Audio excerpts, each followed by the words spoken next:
So we are going to begin with me. I'm going to invite our third team, and this is the team who have been looking at testing government policies at scale using a digital platform. I can see them coming in now, so please give them a very warm welcome to our third team of the afternoon.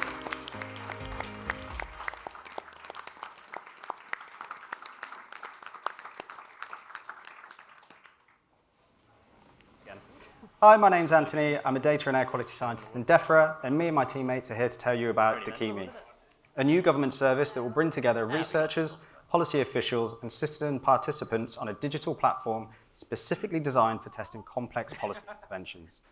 Whilst we recognise that our proposal is certainly outside the box, it stems from a simple truism. The way in which we are living our lives is changing. Whether it's work or play, study or shopping, we do all of these things more and more online. However, the way in which we conduct experiments is lagging behind. This is important because while experiments are considered the gold standard for understanding the effects of an intervention, we're failing to take advantage of the opportunities that the internet provides us with to extend the benefits of rigorous experimental testing to a greater number and range of policy interventions. But this is changing. Let me take you back to 2020 to show you how.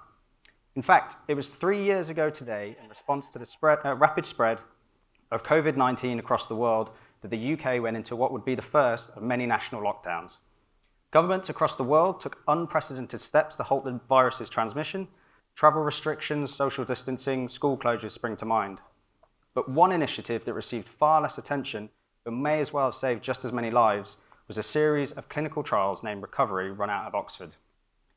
March 11th saw the WHO declare COVID-19 a global pandemic. 1 week later, the first recovery trial participant was recruited. 2 months on, and 10,000 people had participated in the trial. On the 16th of June, less than 3 months after the trial had begun, the world heard that the first proven life-saving treatment for COVID-19 had been found.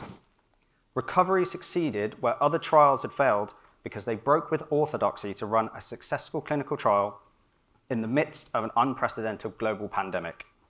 Participant recruitment was streamlined, taking advantage of the NHS's reach to quickly recruit thousands of ordinary citizens keen to participate, all of them motivated by altruism. This allowed clinicians to quickly identify an effective treatment that resulted in life-saving results over a huge population. This should rightly be something that we as a country are proud of, but it should also prompt us to ask a more challenging question. Why don't we do this more often? Indeed, policymakers across government face similar barriers to experimentation that the recovery trial was nonetheless able to overcome. Yes, the proliferation of A/B testing in government policies has been a revolution in the way in which evidence informs policy, but its utility is limited to more straightforward questions around service delivery and communication. More complex policy changes must be tested in a lab environment, yet doing so is often costly, slow, and cumbersome. But it doesn't have to be this way. The tools exist today that can enable us to do more policy experiments faster and better. I'll now hand over to Anna to discuss the vision. Thanks, Anthony. I'm Anna, an economist working at the Department for Education. So, what will the Dokimi service look like? So we envisage a service with a plug-and-play platform used by cross-government policymakers to test their hypotheses with the help of a range of experts using a database of participants and a library of reusable policy experiments with access to real-time data to produce more robust evidence. So basically, running policy experiments will become cheaper and faster, as Anthony said. In creating the Dokimi service, we will bring together the existing tools to do policy experiments in a digital platform. So we will overcome the limitations of traditional experiments. Currently, policymakers have to design their experiments from scratch. Dokimi will enable them to test their hypotheses virtually by providing a ready-made platform and the tools to design online experiments. So this will save them time. This will also enable the flexibility to adjust experiments on the go, which is not possible with traditional experiments right now. Traditional experiments usually fall short on number of participants due to high costs and logistics. Dokimi will facilitate the recruitment of large amounts of participants by using novel sampling methods that we will place in government communication channels and also through advertisement. This way, participants will be able to take part in their own time, leading to a big user database. Another problem with traditional experiments is that participants normally drop out quickly, which means researchers have to pay them to keep the sample sizes. We will ensure the retention of participants through creating a very engaging platform that allow participants to feel they are contributing to the public good, but also through a payment structure that creates incentives for them to continue taking part on. Collecting and accessing the data in traditional experiments take a long time. Researchers conducting experiments in Dokimi will be able to access their data in real time and also analyze it, providing timely results. Finally, the data will be stored centrally and also will keep it consistent so it can be compared with other experiments run in Dokimi. So this will make data verification, replication, and meta-analysis straightforward. So as you can see, this is a very ambitious and novel idea. But here is Dan, who will give us an example of how will Dokimi work. Thank you, Anna.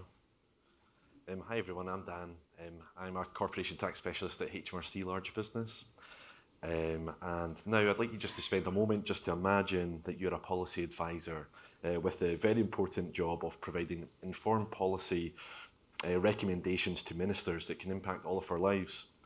Now, for you to provide the best service that you possibly can, wouldn't you also want to have access to the latest and most valuable insights that you can with the latest tools? Well, now with Dokimi, that's what we want to try and show and bring to life. Let me show you how. Okay, so this is Sean. Meet Sean. So he is a policy advisor within HMRC, and he's developing new policies to improve tax compliance. Ideally, Sean would like to test all of his policy options before making any types of recommendations. But, you know, as can be common, he's limited with time and also for budget as well. Fortunately, this is where Dokimi can help. And just the start of the journey, is just one click away, where Sean can speak to Dokimi experts and Dokimi AI chat to quickly scope out his policy experiment experiment options, and also to gain insights up front, and that's into other relevant experiments that have already completed, and that's not something that generally happens. It becomes clear very fast just how experiments can be designed to produce the evidence needed in a fraction of the time and at a much lower cost across the whole of government. The tools are, the design of the tools are easy to use. Elements from previous experiments are repurposed for new experiments, saving both time and money. And with the support with technical experts and research specialists, the experiment is designed really quickly. And when ready, launching is also easy. To recruit new participants, Sean is able to place links into relevant government websites. At the same time, existing members of Dokimi's participant pool receive notifications urging them to get involved in the new experiments. Accessing Dokimi as a participant is as easy as installing any other app on your phone or signing up on the browser. Users can then view and join other experiments that they see on the platform at the same time. Well, Sean, he can track new participants flowing in, and in no time, the user base taking part that he's able to see is far greater than would be possible through any traditional participant recruitment method. His experiment involved participants performing engaging tasks for monetary rewards and then declaring and paying virtual tax.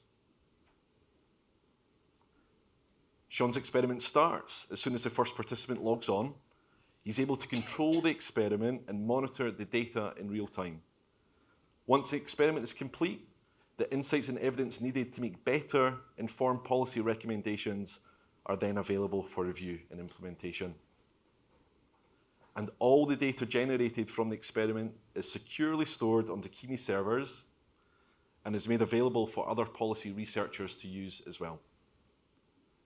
I now pass you on to Zenaida, who will cover our next steps and introduce you to our proposed pilot. Thanks, Dan. Before we launch Dikimi across Whitehall, we first need to show you that this way of conducting policy experiments not only works, but improves on the status quo. We'll run a pilot experiment by upgrading a previous HMRC experiment that tested the effects of different audit levels on compliance behavior. The aim of the pilot is simple. We run the original experiment, but generate more, better quality data. To have more data, we need more people, more engaged. The original experimenters only used those who they had access to, mostly students. We'll be upgrading this by recruiting participants on a rolling basis using an innovative click-through sampling method on all government comms channels. Now, the original experiment had participants do a mundane task to earn income, declare taxes via surveys, and also get audited that way, all on a Luckluster user interface. As you can imagine, this isn't very interesting. And without funding for large monetary incentives for participating, the original researchers had lots of trouble not only recruiting, but retaining participants, leading to small, unrepresentative sample sizes and much higher costs. We will be improving on this. Instead of doing a mundane task to earn income, our participants will be playing a series of engaging mini-games. And instead of declaring via surveys, our participants will be declaring via intuitive pop-up boxes to keep them invested in the game. We are working with various partners, such as the Behavioral Insights team, the Futures and Innovations team in HMRC, and the original researchers. The original researchers, Miguel Fonseca and Lawrence Chu, both leading academics in their field of tax economics, will be acting as our academic supervisors, ensuring that our methodology is both rigorous and consistent. The Behavioral Insights team will be providing us with their predictive software, which is specifically designed for online experiments and will power the back end of our pilot. We have secured the back-end of Matthew Vick, who is the Deputy Director of HMRC's Futures and Innovations team, who will be acting as our SRO, ensuring that all of the data that we produce in the pilot is actually helpful for tax policy making and helping us recruit a larger team to get this pilot up and running. But this is only the first step. Now, Anthony will show you how we scale Dikimi over time. Thanks, Zenaida. So what happens when we nail the pilot? Once the pilot is successful, we want to move into scaling the platform. And it's when we begin to scale that the true value add of Dikimi emerges. Once we've proven this value add, there'll be a clear business case for establishing a regular inflow of tax policy experiments in both HMRC and HMT. Once we prove the value of our platform in this forum, we'll be ready to reach out to other government departments who would benefit from the opportunity to conduct policy experiments on our digital platform. We'll be supporting them to onboard their current and planned policy experiments onto the Dikimi digital platform. With each new experiment, we'll be adding new users to our pool of participants and new data to our database. With this, we'll be ensuring that access to the data is easy and robust, for example, through APIs or direct downloads. We'll be making sure that there are informative and usable data visualizations that policy researchers can take away from the platform to use in their policy recommendations. If we get this right, we can expect exponential growth in both the quantity and quality of the experiments conducted on Dikimi, as well as the usable population to support those experiments. We'll be iterating both on experimenter and user feedback to ensure that as we scale the platform, the user experience remains a positive one. I'll now be handing over to Robina to discuss our business plan for the next 5 years. Okay, thanks, Anthony. So I hope you can see that we've started a conversation in policy making in the 21st century. Our pilot experiment will be the first step in building and designing a digital platform that will enable experts to collaborate, engage, and share data in a safe and controlled space. Now, research has shown there is a gap in how policy experiments are currently being conducted, and our idea aims to bridge that gap. It will enable policy experts to conduct future experiments through better engagement with citizens and with civil servants. Now, we've already begun meaningful conversations with our colleagues in the Financial Conduct Authority, the Policy Lab team, and the Alan Turing Institute, as well as our colleagues in the Finnish government, who conducted a similar digital experiment with their citizens. So our digital platform will enable cross-government collaboration, facilitating a multidisciplinary approach in solving complex, interdependent policy questions in the future. Now, we aim to push the envelope, venturing into areas outside of tax that will enable us to generate copious amounts of data that can be analysed quickly and with speed, and that will provide insights into human behaviours in different situations. So the question to ask is, what does good look like? If policies could be tested with citizens before being implemented, would such an approach be worth doing? Now, our pilot test case will take approximately a year to complete. If successful, within 2 years, we expect this platform to be integrated into HMRC and HNT policy-making process, and that within 5 years, it would become the central hub that would sit at the heart of government, a secure place for policy advisors, researchers, and policymakers to test government policies with citizens in new and innovative ways. Now, we are Team Dakimi, and we have worked tirelessly with stakeholders to bring the conversation to this point.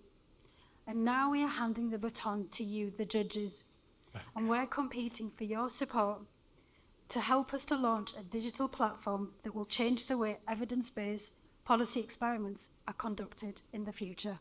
Thank you. Thank you so much.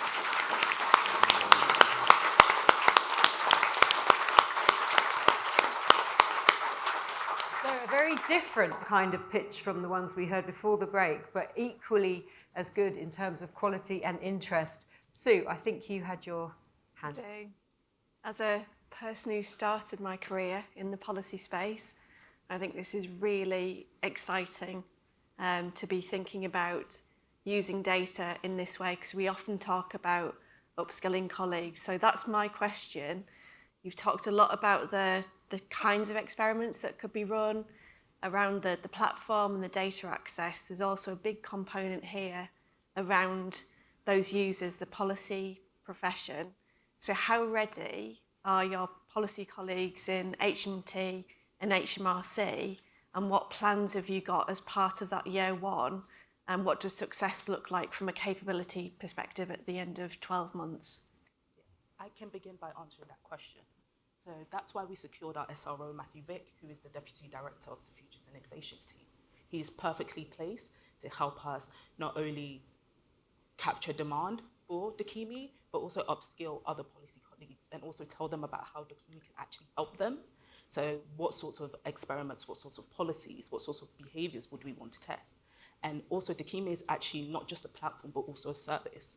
So it's really important for us to actually have human interface, where we will actually speak to the policy teams, design the experiments together. Obviously, for the very first year, we'll be running the pilot. That's where our focus will be. But as we grow the pilot, we'll be looking for more teams to integrate into the platform. Hopefully that answers the question. Can I just add as well, you talk about policy learning with the platform as well.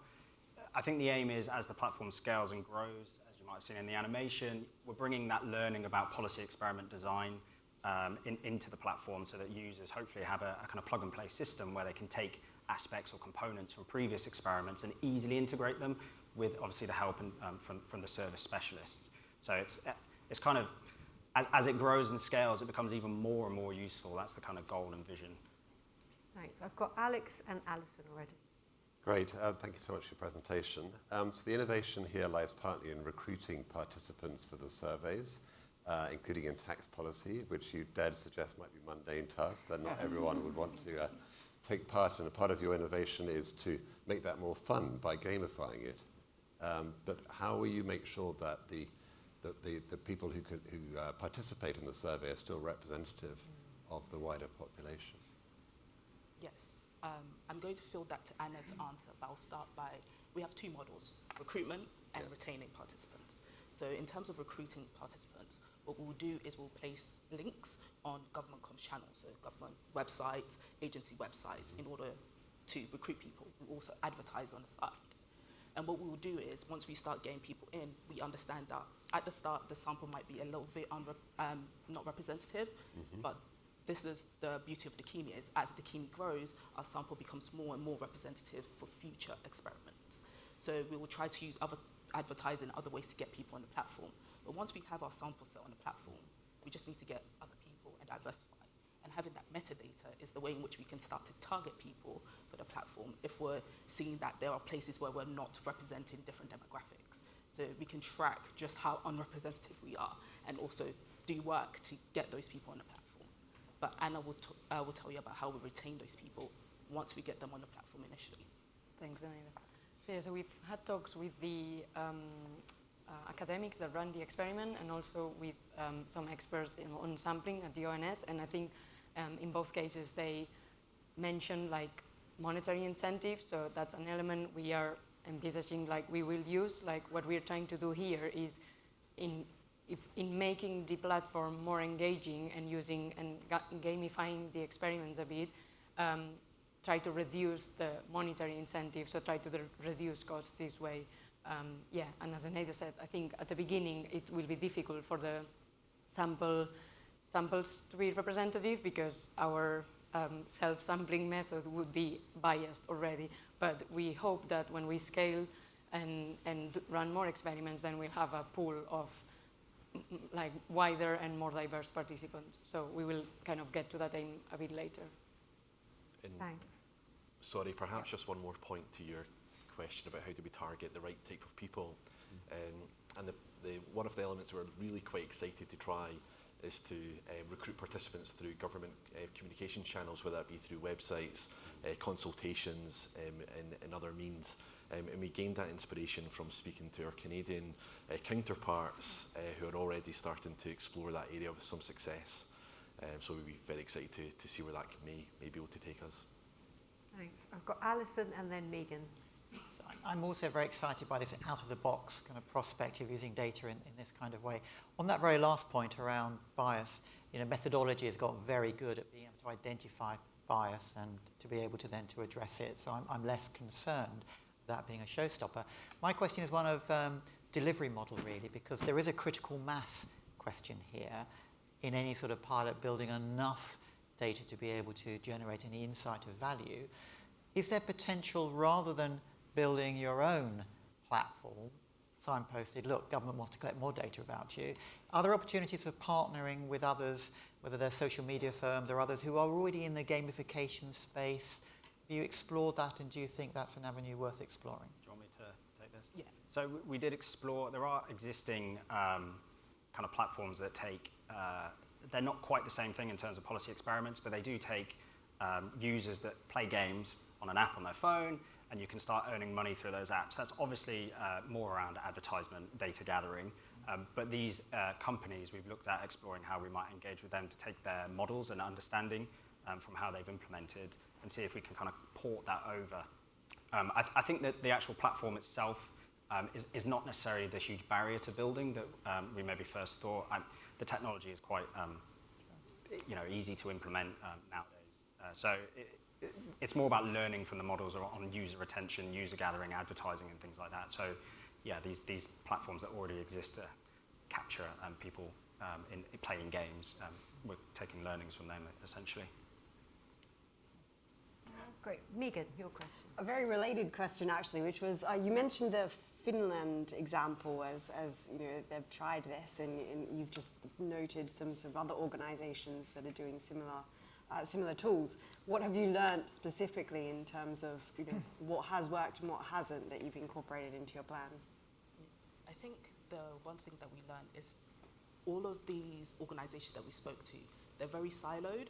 So all of the tools that they've created is usually for their organisation. Even some other government departments, it's only for their department to use. What we're envisioning is creating something that lots of people, not other departments, not only other departments, but also like researchers and other agencies can come in and use, and creating that repository of experiments and data for meta-analysis, like Hannah said. That's what actually makes the Kimi stand out. And another thing that we think our service would help is by keeping that constant user base, we're going to have the same person play lots of different experiments. So that means you can track one person across lots of different experiments. That allows you to say, Billy Bob, who played a health experiment, this is how he views compliance in that case. But he played a tax experiment, and this is how he viewed compliance in that case. Being able to track that one user across all sorts of different types of government policies, we think in the long run is actually really useful and sets Dokimi apart from all of these other siloed services. Thanks, Megan. Aydin. Yes, thank you. And thanks, guys. That was great. Robbie doesn't know what he's missing out on. He needs to go just building, I think, on Alison's question. If you think about the pilot for that first year, what does good look like at the end of that for you? So do you have a number in mind in terms of a critical mass, in terms of that tipping point? Do you have certain outcomes in mind for that first year? Just talk me through what a successful pilot would look like in your eyes. Just to give you an idea, the original experiment only had 80 people, 72 of whom were students in the University of Exeter. And when we do normal modelling in HMRC for, let's say, self-assessment customers, we usually have 350,000 people in a sample. So essentially, we'll hope to get about tens of thousands of people in that pilot. That's what good looks like. But in our pilot, it's not necessarily the outcomes for this pilot result, but it's testing this method. So essentially, as long as we get enough data to be able to get results that we can test, we can statistically test, then the pilot's successful.